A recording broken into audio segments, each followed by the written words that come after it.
Yes, Maxi Priest, close to you. Top of the hour, 11 o'clock, Tuesday, and of course joined by the marketing maestro himself, Stephen Barnes.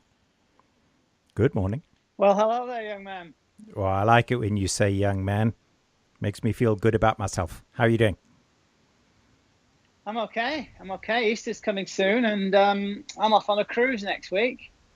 Oh, where are you cruising? I'm off on a cruise. I'm cruising from Hong Kong to Singapore with my darling wife for 3 nights on the QE, on the Queen Elizabeth, the latest flagship vessel from the Cunard line. You flash bastard. Very nice. Someone's got to do it, mate. Someone's got to do it. Absolutely. Now, thanks very much. I know you normally do a Friday slot, and we missed last week. Long story, but we're here now, and I know today you want to talk about mapping the knowledge graph and also domain searches and how to dominate them. Well, yeah, dominating search. What about domain searches? I think the two separate concepts. So, but mapping the knowledge graph is where the action is in the connection economy. And I'm not quite sure that people realize what that is or indeed how it works. Okay. Okay, so it goes like this, right? When you are looking for something these days, you head off to the Google search box and you type in whatever it is that you're looking for, correct? Yes. Okay. So if you think about that concept, then ostensibly, either now or going forward, if you have got a particular question that need answering, if you type that question into the Google search box, there's a pretty decent chance that the kind of information that you'll need to answer that question, if indeed a direct answer to that question is not availed, you will get that answer to the question, or you'll get the genesis of the answer to the question, because that's where you've begun your search and you've couched your search in a way as to query whatever's out on the internet to try and get you the answer. Yeah. Yep. So if you're in a particular niche and you wish to develop relationships by answering people's questions and therefore helping them solve their problems, kind of makes sense if you think about it, to create a capability on your own websites whereby at any stage in the future where somebody types in a question that's related to your niche, there's a pretty good chance that as a result of the way that you've configured your content and you've designed your content, that your content will deliver the answer to that question. So, for example, what's the minimum salary for a Hong Kong employment visa? So if you type that question into Google now, for example, you'll see that there's 4 or 5 entries from our various websites that delivers the answer to that question. And the reason why you get that result is because we've ostensibly mapped the knowledge graph. And what this means is that because we have got such a deep domain knowledge over our niche, and we have produced a huge array of content over the last 6 or 7 years that's specifically designed to educate people as to how you go about navigating our niche, and more importantly, configuring that content from the perspective that we've anticipated the type of questions that people typically ask in relation to our niche, and then produced answers via our content to those questions. And in that way, over, as I say, 6 or 7 years of consistently publishing according to that dynamic, we have essentially gone on to map the knowledge graph in relation to Hong Kong immigration. So if you were to type any sort of search string of information that relates to Hong Kong immigration, any question that you might have, there's a pretty decent chance that there'll be at least 1, if not 2 or more entries from our websites that appear on the first page of Google in response to those search queries. So that, in short, is really how you go about mapping the knowledge graph and thereby dominating search. It's actually a very simple concept. It drives to the heart of Google's main mission, which is to deliver the best possible answer to any query that anybody types into the search box. So as most people, business owners, I should say at least, think about their websites, they tend to think about their websites not so much as a sort of a relationship development platform, but more of a kind of a brochure platform, where you put your information onto that website that speaks really about what you are as a business and doesn't actually drive to the heart of why people might be on that website initially, which is to seek an answer to a question or get help solving a problem. So if you are a business owner and you're thinking about wanting to use the internet as a strategic way to develop relationships, and then out of those relationships commercial activity can emerge, then anticipating all the kind of content that you could possibly develop that educates in your niche, and configuring also that content by answering questions and helping people to solve problems through the queries that they put into the search box. If you publish consistently over time, there will come a point where you've effectively covered all the bases that you could possibly ever cover in relation to your niche.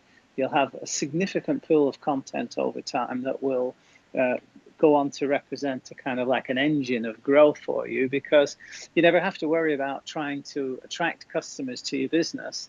Essentially, the customers will come to you because they've searched in Google for it and they found their way onto your websites, and you've delivered a remarkable experience while they're there. And if you've applied some of the ideas inherent in intelligent content marketing, as we've discussed previously on your show, then you've got an opportunity to really get those relationships and surprise and delight them and then get economic activity out of it. So very simple idea, but that's mapping the knowledge graph and dominating search. Now, how do you get around all of the other publishers who do those listicles? Let's go to F&B or hospitality or hotels, for example. You would say, I would like to find the best restaurant in an area, and you're going to pull up 10,000 articles that are reviews from all sorts of different publishers. Those listicles, the best, the easiest, all of those things. You're talking service industry where you're answering questions like, what is the minimum salary? In other industries, how would you, if you are less content, I don't know quite how to describe this, where, say a hotel, for example, somebody's going to know the hotel by location or know the location they're going to go to. Then they're going to ask the question, what's the best hotel in Cape Town to stay at? How do you avoid that trap, but still get yourself ahead of all of those listicles? Well, it depends on your niche, right? So, if somebody's going to type in what's the best, then clearly what's going to happen is maybe 1,000 other service providers or other parties that are interested in trying to get relationships as a result of answering or addressing the question, what's the best? They're going to get there before you because they've been there longer than you. They're probably much better resource than you. They've probably got, world-class SEO on their pages, and you're going to struggle with that. So you've got to think sort of around the story, right?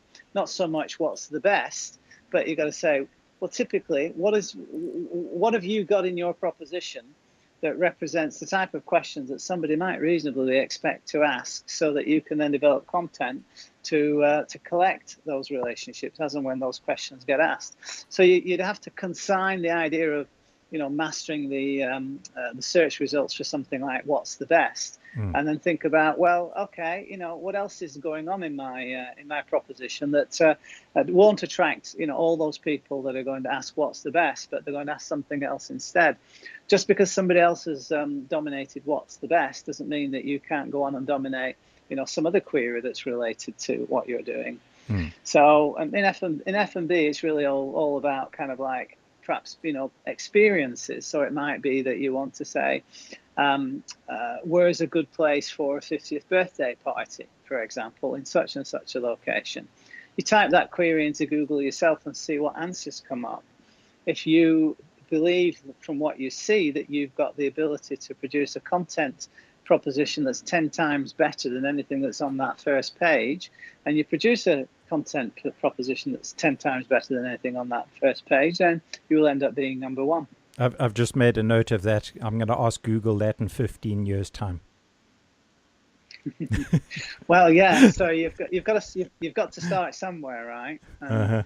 And so, I mean, F&B is a little bit unusual because, as we've discussed before, the vast majority of people will go searching probably against 100 search strings, specifically looking for something that can eat in a particular location of a particular ilk and caliber. So it's a little bit different in F&B. But if you're in the let's say the tire reconditioning business, you think about the top 100 questions that anybody ever asks you about reconditioned tires and what that's all about, and you produce content that speaks to answers those questions. Then if nobody else is answering those questions on reconditioned tires, then there's a pretty good chance that you're going to end up dominating search over time. Sure. Yeah, I mean, the first thing that would come to mind for me would be safety. Are reconditioned tires safe? So I suppose that your first bit of content would be to convince people that they are safe. So correct. Yeah. That's right. Okay. So it's the kind of thing you know your business. You know your business better than anybody else, and because you know your business, you know your customers. Because you know your customers, you can then think about the kind of questions that would get asked, both from a Google query perspective, but also the kind of questions that get asked when you're talking to your customers every day. So over time, if you produce answers to those questions, you're going to make an appearance in Google. And if your content proposition is 10 times better than anybody else's, and you judge that by doing the search yourself and seeing what the answers look like, then you're going to win by default. So if somebody has a small business and they now want to embark down the road of creating a lot of content, do they have to have a lot of knowledge about how Google works and all of that, or can they just start preparing content? Not at all. Because I think it terrifies most people, me included. Yeah. No, when we started, we didn't really know how Google works. In fact, the reality is that the rest of the world didn't know how Google works. And 7 years ago, we were spending huge sums of money each month on sort of Indian engineers who were trying to game the Google algorithm and were able to get us on the first page, relatively quickly.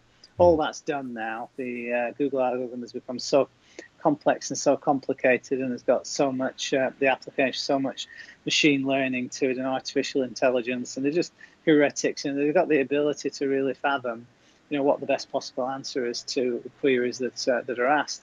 So you don't have to worry about, the technical aspects of so-called search engine optimization.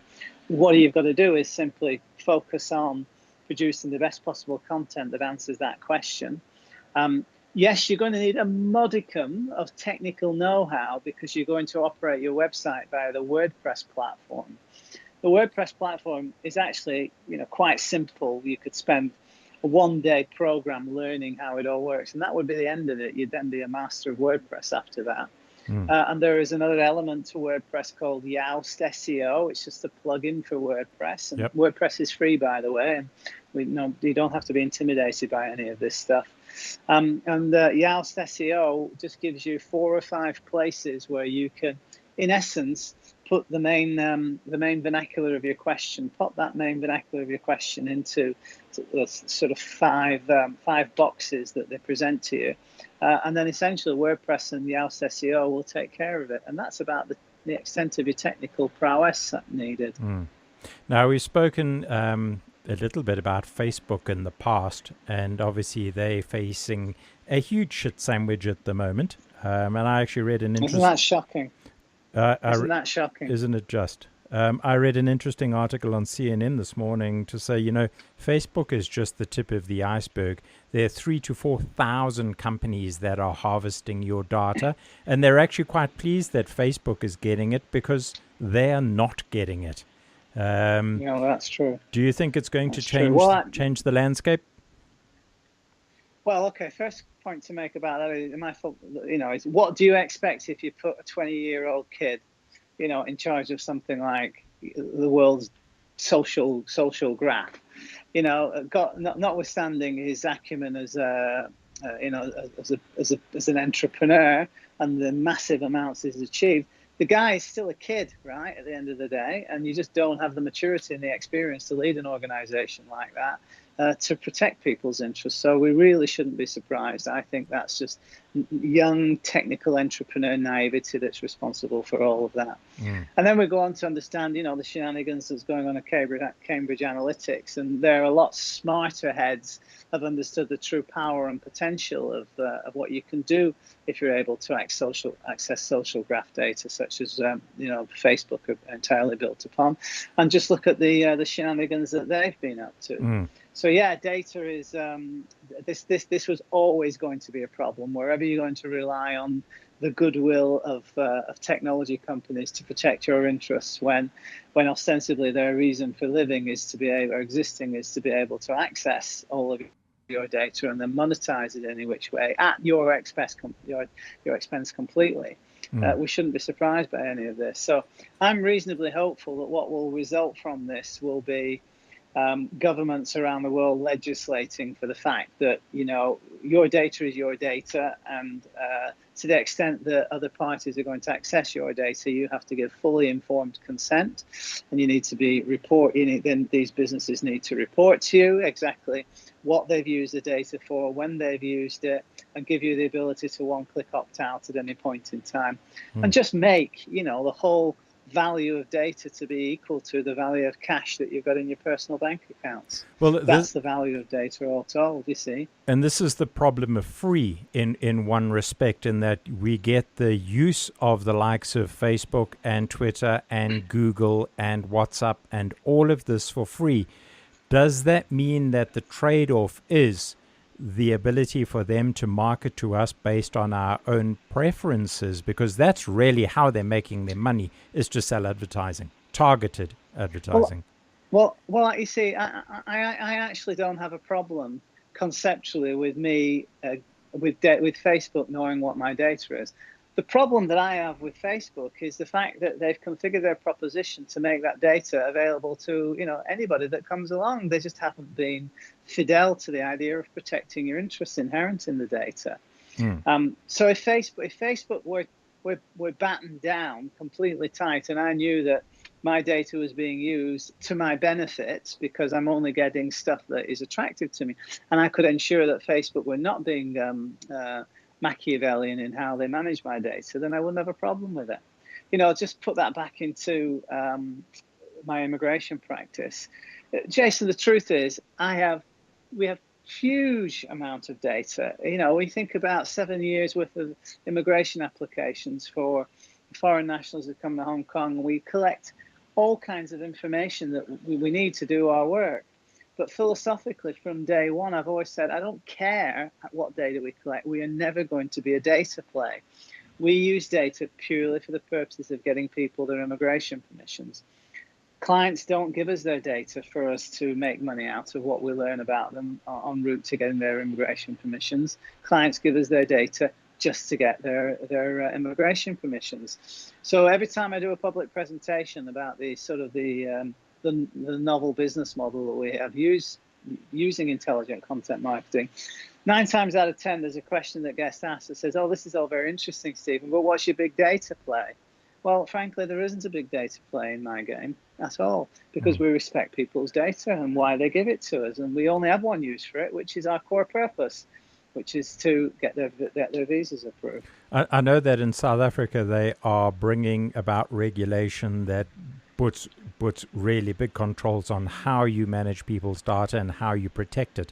I would assume that in Hong Kong it's the same. Well, conceptually, yeah. The problem is that the vast majority of businesses are able to hide behind the corporate shield, and the officers themselves never get sanctioned criminally for breach of the use of one's data. It's the same with bankers. At the end of the day, if they made criminal sanctions apply for the shenanigans that happen in companies, you can bet your bottom dollar that the individuals that make the decisions and control the outcomes and fortunes of those companies, they'd think twice about what they're up to, because they may get 10 years in the clink. That'll change their attitudes, wouldn't it? And I suppose it would be the same for gun control in America. If the corporations were open to civil claims by people who got shot having sold a firearm, they would be less inclined to sell them. Well, that's a good point. And the question there is, is there any kind of judicial appetite for creating new law by introducing civil sanctions for the manufacturers of guns, where those guns have been used to, kill or to seriously or otherwise maim? Sure. All right, back to data now. How do you protect yours? Oh, we have industry standard systems that mean that, when clients give us our data, we're locked up, eye tight and squeaky clean, so to speak, behind the requisite firewalls and other protections. Cool. Now, managing data isn't a problem, Jason. It's really not a problem. It's when you want to get sexy using that data that all the problems occur. Yeah, I remember if you're not that. Going to be. Go on, sorry. In Hong Kong, I remember the change going back, I think it was 2006 or 2007, where they went from an opt-in and opt-out. They made it, they were sick and tired of people getting spammed, and made that they changed to an opt-in system rather than being able to just spam people. Yeah, well, the problem is, right, that you get... You even though you've tried to protect your email address from getting on spam lists, you could quite properly give your email address to somebody that you'd have no expectation whatsoever that they will sell your data on. But they do sell it on. They look for any kind of opportunity, especially companies that are going under, companies that haven't really done very well commercially. They know that the business is going to fail, and they'll look for every opportunity to monetize what's left over. And if that means selling on all your data to other people, then they'll do that, because it's just a way for them to cut their losses. Sure. Now, Friday is Easter. When are you heading off on your trip? I'm heading off on Saturday, and I'll be able to speak to you again the following Friday. All right, excellent. Well, let's catch up. I'll be on the cruise ship. You say you won't be able to catch me because I'm going off. I'm going off the grid. And you've said that to me 2 times now, so I think you're starting to rub it in, because I'm not going anywhere. Actually, talking about going places, it's not going to be too long before I'm in Hong Kong and we can actually do an interview face-to-face for a change. Well, it's funny you say that, because the last meeting I had just before I came to see you was with one of our mutual contacts.